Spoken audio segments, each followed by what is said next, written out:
समस्या या दुविधाओं में फंस जाते हैं और हम प्रभु को याद करते हुए उसकी ओर आते हैं।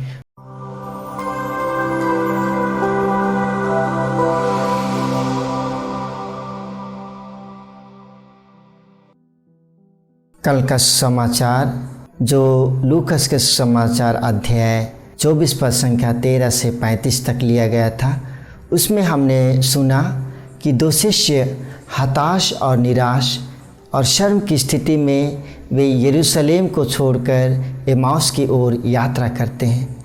वे हताश और निराश इस बात को लेकर के थे कि यीशु जिसे वे अपना मुक्तिदाता उद्धारकर्ता मानते थे, वे अब क्रूस पर मर चुके हैं। वे शर्म की स्थिति में इसलिए हैं क्योंकि यीशु जिसे वे अपना गुरु मानते थे, उसे वे क्रूस के काट पर मरने के लिए छोड़कर स्वयं की मृत्यु के प्रकोप से वे भाग जाते हैं।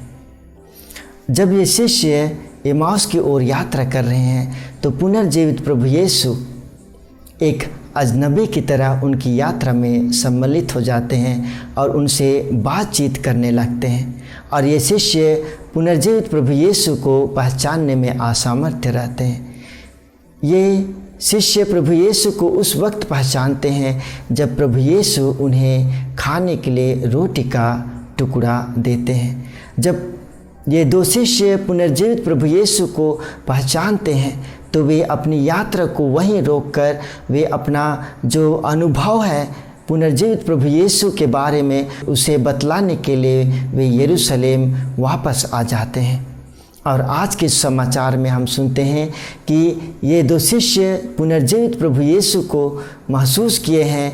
वे अन्य शिष्यों के सामने पुनर्जीवित प्रभु यीशु के बारे में बतलाने लगते हैं। इसी बीच में पुनर्जीवित प्रभु यीशु उनके सामने प्रकट होते हैं। ये भयभीत और डरे हुए शिष्य जब पुनर्जीवित प्रभु यीशु को देखते हैं तो वे उसे भूत या प्रेत मान बैठते हैं, लेकिन प्रभु यीशु उन्हें यह कह करके संबोधित करता है, तुम्हें शांति मिले।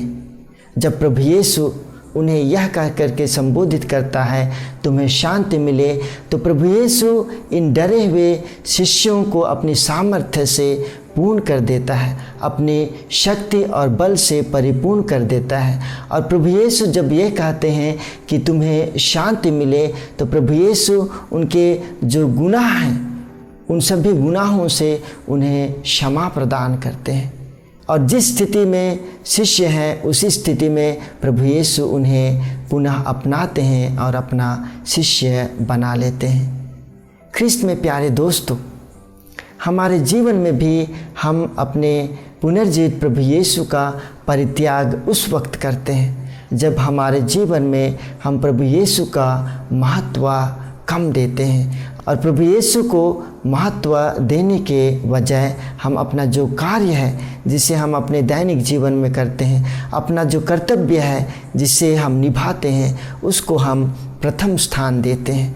और जब अपने कार्य और अपने कर्तव्य को प्रथम स्थान देते हैं तो हम प्रभु यीशु से हम धीरे धीरे उसे छोड़कर दूर भागने लगते हैं।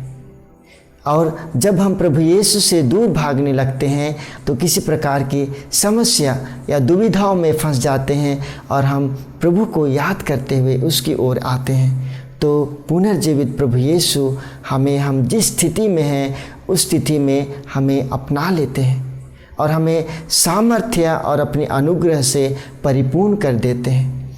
इसलिए ख्रिस्त में प्यारे दोस्तों, हमारे जीवन में सर्वप्रथम स्थान हमें अपने प्रभु यीशु को देना है। और जब हम हमारे जीवन में प्रभु यीशु को प्रथम स्थान देंगे तो हमारा कार्य जिसे हम करते हैं, अपना कर्तव्य जिसे हम निभाते हैं, उस पर पुनर्जीवित प्रभु यीशु की अनुग्रह और कृपा बनी रहेगी।